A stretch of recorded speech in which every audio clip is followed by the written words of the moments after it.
Llévame en tus brazos es una película de Julio Bracho de 1954, escrita por José Carbo y el propio Julio Bracho, con música de Antonio Díaz Conde y Manuel Esperón, fotografiada por el gran Gabriel Figueroa y protagonizada por un reparto tan compacto pero tan prolífico como Rodolfo Acosta, Rosenda Monteros, Julio Villarreal, Andrés Soler, Carlos López Moctezuma, nuestra queridísima Andrea Palma, porque pues claro es una película de su hermano, y Ninón Sevilla, quien nos invita a chupar el caramelito. Chupar caramelito, qué sabrosito y qué ricoso. Chupar caramelito, qué sabrosito y qué ricoso. Esta cinta, digamos que nos habla de decisiones, tal y como sucede en la vida real. Nada está escrito y cualquier cosa puede suceder, y en este caso, el personaje de Rita es el centro de todas esas decisiones que le van a ir afectando. Eres una tonta en venir a vivir aquí como una criada. En esta casa tendrías lo que quisieras. Yo solo vine a esta casa a trabajar para pagar la barca de mi padre.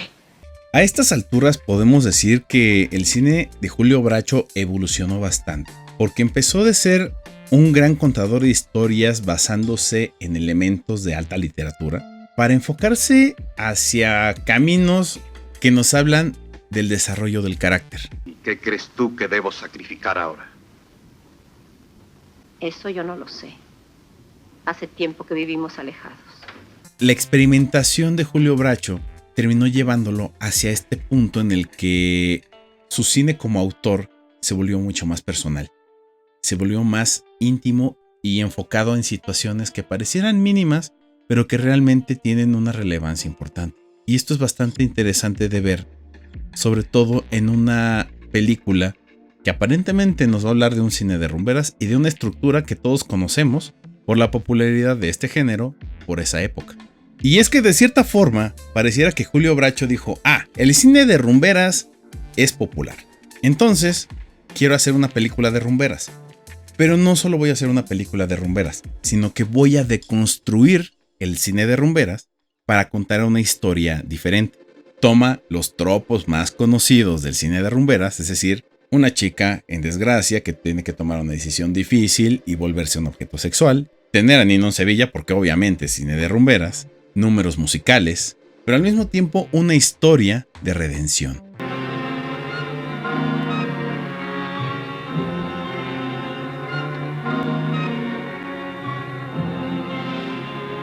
Esta combinación de estilos funciona bastante bien.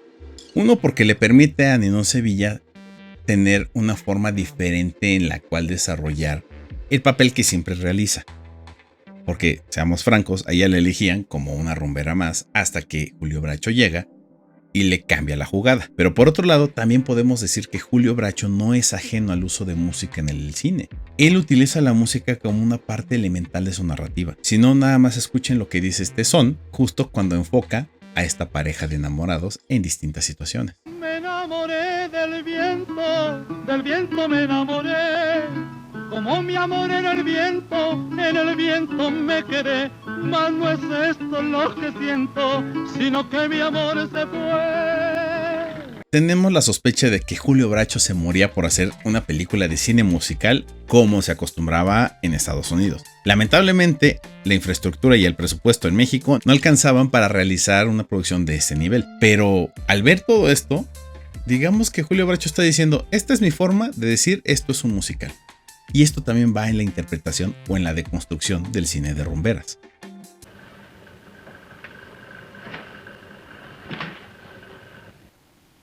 Cámara, acción.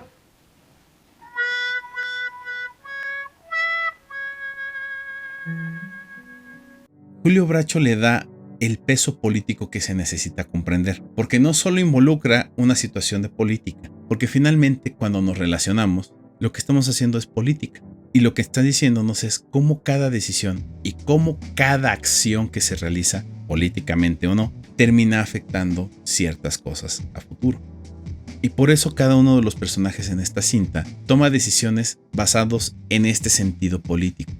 La política de verdad, no la política que nos pintan los medios. Y creo que esto es un elemento muy importante para entender la política en esencia, porque precisamente cuando tomas decisiones donde tienes que sopesar polos o valores opuestos generalmente se van a conjuntar hacia una resolución que tal vez ni es tan satisfactoria, pero llega a ser una especie como de punto medio. Este elemento político no solo va en la narrativa de la historia, inclusive en la producción juega ese mismo nivel. Y hay que tomarlo a simple vista, porque Julio Bracho, dependiendo de su equipo, es como va a ser su película. No va a experimentar ciertas cosas con cualquiera. Aquí estamos hablando de que tiene a una editora como Gloria Schumann, a un fotógrafo como Gabriel Figueroa y a un músico como Antonio Díaz Conde y Manuel Esperón. Esto, digamos que es un equipo de primer nivel para una película premium. Les deja hacer lo que mejor saben hacer, a beneficio de lo que él intenta decir dentro de su historia. Su propia visión se va a ver plasmada, pero tiene que dar ciertas concesiones.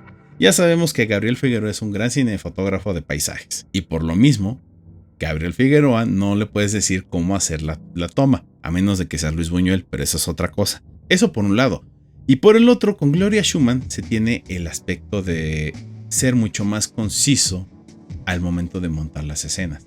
O inclusive darse el lujo de decir, ok, aquí iba a dar un diálogo de exposición, pero mejor dejo que el silencio hable. Y por eso tenemos unos cortes bastante interesantes en la parte climática de la cinta. Porque en vez de tener una acción bastante dinámica, lo que estamos viendo es el juego de tensiones emocionales y la forma en la que se está expresando únicamente con su lenguaje corporal.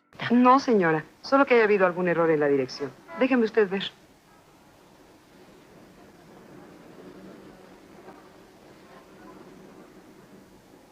Mire usted, señora.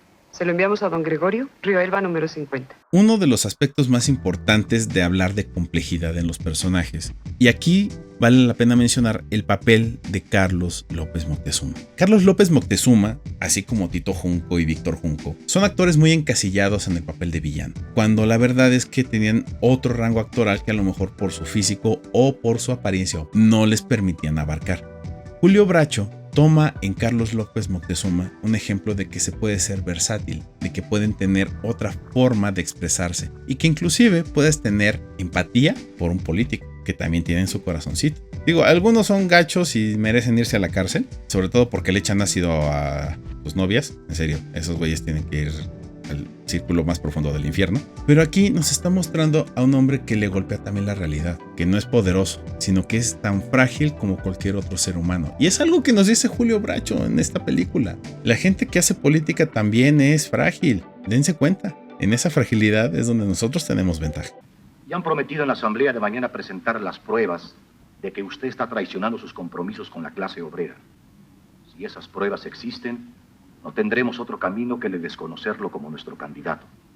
Y por otra parte, tenemos el peso de Andrea Palma. Sí, es la hermana de Julio Bracho y sí, tenía que estar en una película de él. No en todas, pero en esta sí era muy particular su participación.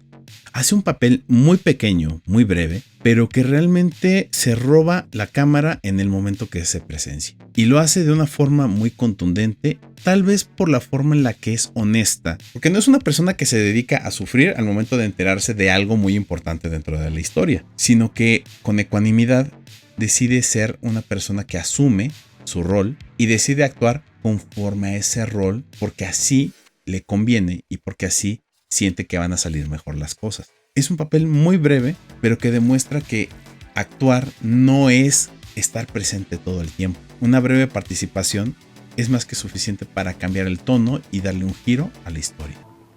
No espero que me dé una respuesta. Sé por experiencia que estas cosas son muy amargas y que requieren tiempo para decidirse. Me bastará un día con ver regresar triste a Gregorio. Y esto es para nuestros amiguitos que andan buscando videos que les den el final explicado. Si andan buscando que les expliquen el final de una historia, tampoco se compliquen la vida. Si no le entendiste al final, es porque realmente no le pusiste atención a la historia. Y esto no es una acusación ni una forma de decir somos superiores. No, todos tenemos esa misma capacidad, pero simplemente hay que concentrarnos para poder entender las cosas que están a simple vista. El cine es algo muy sencillo de comprender cuando se pone toda la atención necesaria para entenderlo. Mientras más congruente sea ese final con esa historia de los personajes, más satisfactorio va a ser. Y por ser satisfactorio puede ser también un final abierto que no nos necesita explicar qué siguió después. Porque en una película como Llévame en tus brazos, el objetivo no está al exterior, sino está en la forma en la que el personaje de Rita va entendiendo cosas y va tomando decisiones hasta llegar a esta decisión en particular, que tal vez la satisface a ella porque es un paso más en su crecimiento. Es más bien una catarsis de todos los actos que se vieron presentados previamente.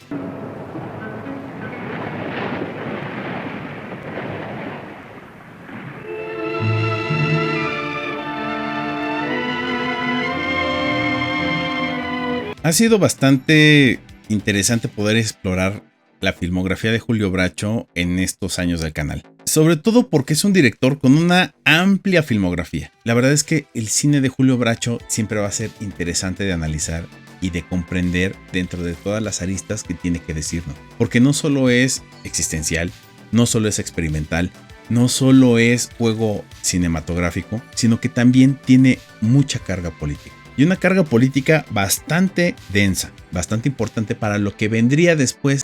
Julio Bracho sentó las bases del cine político y no nos dimos cuenta. Y lo sentó de una forma tan frontal y descarada que años después le valió una censura.